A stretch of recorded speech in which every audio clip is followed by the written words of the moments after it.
Likuudis on kohtupäev, kuna kandidaadid võistlevad partei järgmise Knesseti nimekirja vähenevate reaalselt saavutatavate kohtade pärast. Valimisjaoskonnad jäävad avatuks veel 9 tunniks kuni kella 21:00 nii Iisraeli aja järgi, et umbes 140 000 registreeritud Likuudi liiget saaksid oma hääle anda. Praegu on Likuudil 32 kohta, kuid avaliku arvamuse küsitlused näitavad, et oktoobri valimistel saab partei vaid 22–24 kohta. 9 kohta on juba reserveeritud.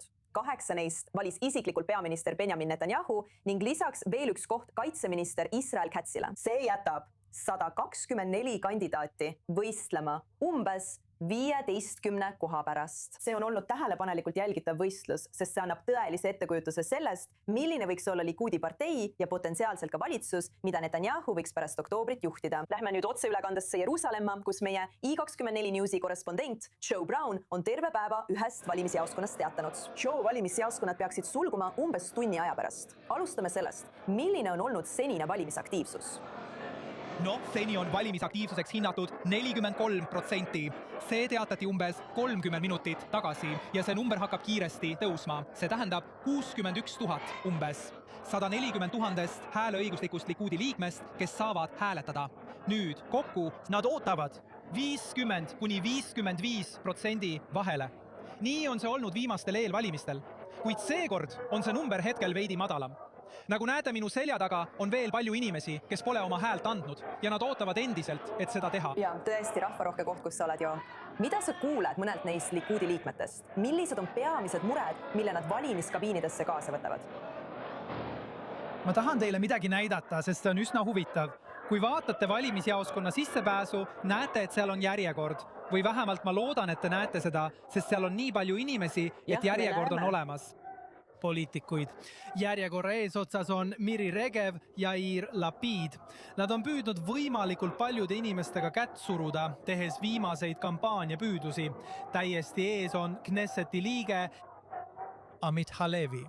Ja ma rääkisin temaga varem. Ja ta ütles, et ta ei muretse sellepärast, et nüüd on Likuudi nimekirjas palju vähem kohti, nagu sa mainisid, aga ta on seal püsti seisnud, kätt surunud ja püüdnud viimaseid hääli inimestelt saada nii kaua, kui mina siin olen olnud. Tegelikult isegi kauem, nii et ta on seda terve päeva teinud. See ei ole inimese käitumine, kellel puudub hirm, aga neil on igati põhjust muretsemiseks. Sest põhjus, miks Benjamin Netanyahu otsustas nimekirjas reserveeritud kohtade arvu kolmekordistada, tõstes selle 3-lt 9-le, ongi see. See on sellepärast, et ta ei tahtnud parteis inimesi, kes oleksid tema suhtes kriitilised või isegi tema vastu juhikandidaadiks pürgiksid. Ja ta soovis peatada tulihingeliste parempoolsete tõusu, kes peletaksid eemale tsentristlikud valijad. Üks neist tulihingelistest parempoolsetest on otse minu selja taga. Ma arvan, et ta võis just mööduda. Tali Gottlieb. Ta on üks populaarsemaid liikmeid Likuudis. Viimases Likuudi liikmete küsitluses ta tuli teisele kohale kõige populaarsemate poliitikute seas peale peaminister Benjamin Netanyahu. Esikohal oli aga huvitaval kombel oli Knesseti spiiker Amir Hana, kes on samuti kuskil minu selja taga. Mul õnnestus temaga varem rääkida. Tõenäoliselt saab ta ühe umbes 15–20 kindlast kohast Likuudi nimekirjas. Aga ma küsisin temalt, kas tal on mingeid muresid oma kolleegide pärast, kellest paljude poliitiline karjäär lõpeb täna õhtul. Siin on, mida ta vastas. Likuudi liikmetel on Likuudis parteisisene demokraatia. Nad saavad valida, kes saab olema Likuudi juht. Nad on juba valinud Netanyahu ja kes saavad olema Knesseti liikmed. Ja see on väga oluline otsus, sest see mõjutab võitu, mida me loodame saavutada 27. oktoobril. Me vajame väga kogenud meeskonda, kes on väga ideoloogiline, väga kindlameelne, väga otsustav ja ma usaldan Likuudi valijaid seda tegema. Sa oled kindlasti kogu tegevuse keskmes, Joe. Aitäh, et oled meile kogu päeva jooksul toonud selle pideva kajastuse otse Jeruusalemma valimiskeskusest. Aitäh! Noh, ma tahan nüüd selle vestluse stuudiosse tuua. Minuga on liitunud poliitikaanalüütik Gil Hoffmann. Gil, aitäh, et oled täna õhtul meiega. Palju on veel toimumas, kui me räägime. Tõenäoliselt ei saa me nende Likudi eelvalimiste tulemusi alles tublisti pärast südaööd teada. Aga kui need numbrid lõpuks tulevad, siis millele sa kõige rohkem tähelepanu pöörad? Ma vaatan seal kahte asja, Nicole. Esiteks, kas need inimesed on need, kes on Netanyahu lähedased ja toetavad teda või hakkavad nad talle peavalu valmistama? Ja kas need inimesed on Knesseti liikmed, keda peetakse nii parempoolseteks, et nad võivad mõne valija tsentristlikesse parteidesse peletada, mis võib nihutada 1 või 2 kohta, mis võib olla piisav, et teine pool saaks 61 kohta ja Netanyahu võimult tõugata. Just seda teine pool otsibki, nad valmistuvad vaatama, keda nad võiksid kritiseerida. Üsna samamoodi nagu Likud tegi siis, kui vasakpoolsem demokraatide partei pidas oma eelvalimisi. Mida peaksime seni valijate aktiivsusest arvama? Me alles saame numbreid ja palju võib juhtuda isegi järgmise tunni jooksul. Nad võivad isegi pikendada valimisjaoskondade lahtioleku aega, kui sinna tuleb palju inimesi. Aga mida see ütleb selle kohta, kuidas inimesed tahavad, et nende häält parteis kuuldaks? Sa pead neile siin usalduskrediiti andma, Nicole. Tead ju, see on demokraatia pidu. See on üks viimaseid eelvalimisi, kus poliitikud ise kohal on, kätlevad ja lapsi musitavad.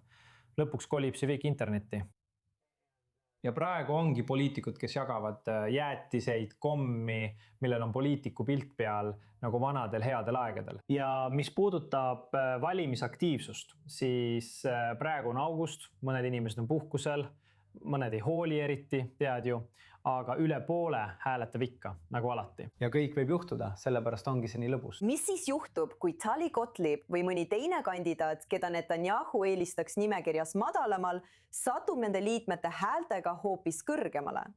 Kuidas see mõjutab Netanyahu partei sõnumid enne oktoobri valimisi? Noh, ta kindlasti ei lase tal partei eest rääkida või vähemalt püüab seda vältida. Tead ju küll, tal on enda valitud pressiesindajad ja teisi püüab ta nii palju kui võimalik varjata.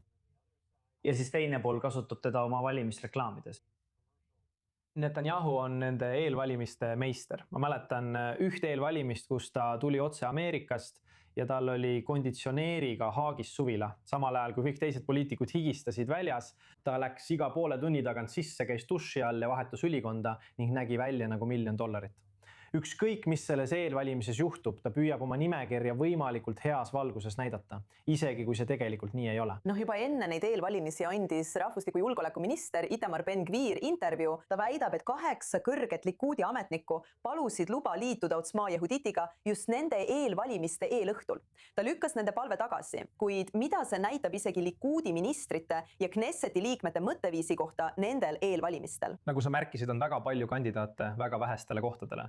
40 ministrit ja Knesseti liiget võitlevad 15 koha pärast. See on loogiline, et nad otsivad varuplaani, aga liituda nii äärmus parempoolse parteiga, see on kindlasti midagi, mida Netanyahu kriitikud talletavad, et õigel ajal tema vastu kasutada, aga ära imesta.